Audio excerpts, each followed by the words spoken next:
আসসালামু আলাইকুম। আমার প্রাণপ্রিয় ভাই ও বোনেরা কেমন আছেন? আশা করি আল্লাহর অশেষ মেহেরবানিতে সবাই ভালো আছেন। আমিও ভালো আছি আলহামদুলিল্লাহ। আজ আমি দুপুরে খাবারের জন্য রান্না করতেছি মাছ। মাছের সাথে দিয়ে দিচ্ছি সিম, কপি, আলু সবগুলো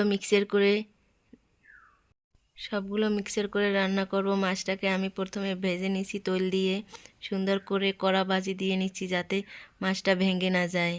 এগুলো হচ্ছে ভাটা মাছ। আমাদের গ্রামে আমরা বলি ভাটা মাছ। আপনাদের বাসায় কি বলেন আমাকে কমেন্টের মাধ্যমে বুঝিয়ে দেবেন। সবজিটা কষানো হয়ে গেছে, এখন পরিমাণ মতো পানি দিয়ে দিচ্ছি।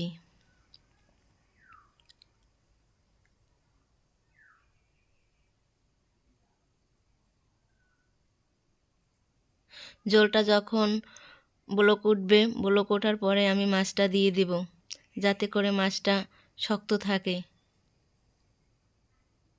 ঢেকে দিচ্ছি কিছুক্ষণের জন্য।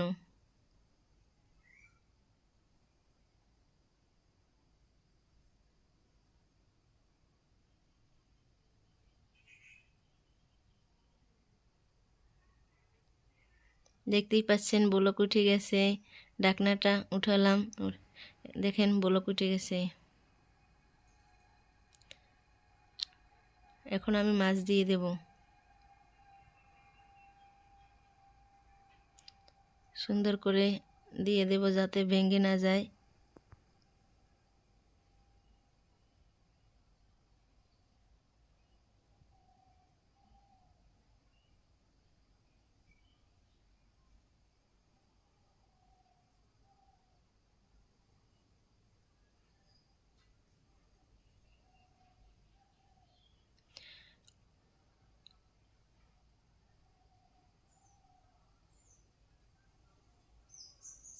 সংসার সুখী হয় রমণীর গুণে।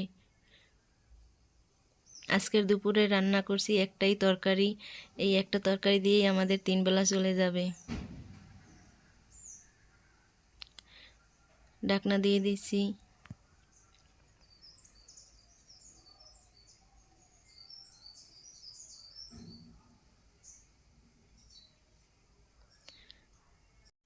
রান্নার শেষে যে বাদবাকি লাকড়িগুলো থাকে ওই লাকড়িগুলো আমি গুছিয়ে নিচ্ছি।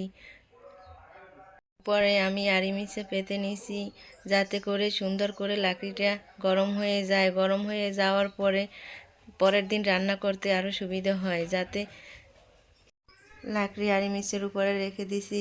আমরা এটারে বলি আড়িমিচা। আপনারা কি বলেন কমেন্টের মাধ্যমে জানিয়ে দিবেন। রান্না করার সময় আড়িমিচের উপরে যদি লাকড়ি থাকে লাকড়িগুলো সুন্দর গরম হয়ে থাকে। এখন আমি গোসল করার জন্য পানি দেব চুলায়, গরম পানি। পাতিলে দিয়ে দিচ্ছি পানি।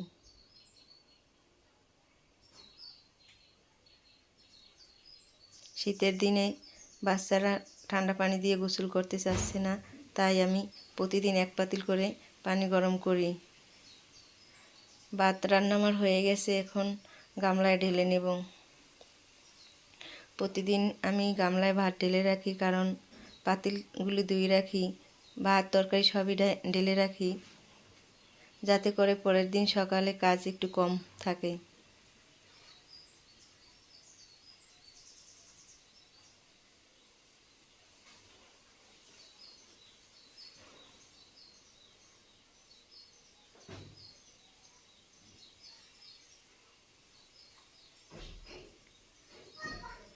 আমাদের মা চাষিরা আগেরকার দিনে পাতিলে ভাত রেখে দিত, পাতিল সহ ঘরে নিয়ে যেত। কিন্তু আমরা আর সেই দিনের চাষিদের মতো নেই। আমরা প্রতিদিনের ভাত প্রতিদিনই গামলায় ঢেলে নিই। গামলাটা একটু সরে গেল, যেহেতু ফিরার উপর রেখেছিলাম তাই আস্তে আস্তে করে আমি ভাতগুলি সুন্দরভাবে ঢেলে নিব।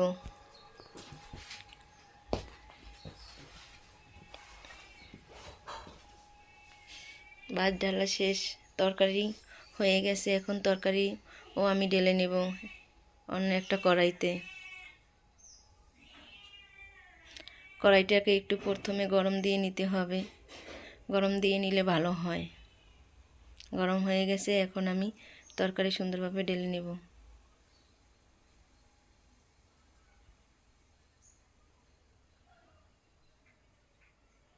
দেখা হবে পরবর্তী ভিডিওতে। আল্লাহ হাফেজ, বাই বাই, ভালো থাকবেন সকলে।